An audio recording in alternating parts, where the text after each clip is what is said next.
Барлықтарыңызға сәлем. Бүгін мен енемнен қазан жаппай нанын қалай қазанда пісіру керектігін үйрендім. Менің YouTube каналыма тіркеліп, лайк басып, комментарий жаза отырыңыздар. Ең бірінші қамырымызда осылай ашытқы қосып және тұзды су қосып, жұмсақ етіп илеп, ашытып аламыз. Ашыған нанымызды тағы да илеп жіберіп, екіге бөліп, тағы да 15-20 минутқа тындырып қоямыз. Қазанның үстіне осылай қойдың қиыннан от дайындады. Қазан қызғаннан кейін нанды салмай тұрып, осылай тұзды суды осылай шашып жіберу керек екен.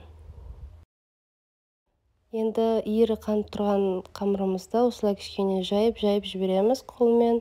Одан кейін ақтаумен тағы да жұқалатып жібереміз.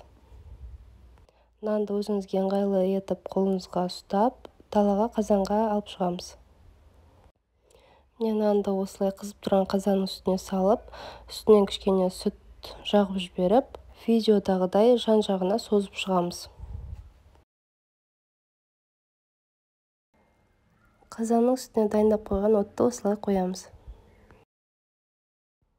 Нанды салғаннан кейін қазан астына осылай шөптен қалған сағырды әкеліп салды. Міне мынау екінші нанды салдық.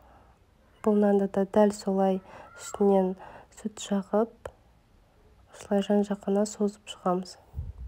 Осымен қазан жаппайымыз дайын. Алды-арты сондай қызарып, күшті болып шықты. Ес білгелі осы нанды қазанда пісіру жолын мен өзім бірінші рет көруім. Қазан жаппайда осылай маған қазанды қалай дайындау керектігін үйреткен енеме көп рахмет. Ал сіздер осылай қазанда нан пісіріп жейсіздер ме? Комментарийға жаза кетіңіздер.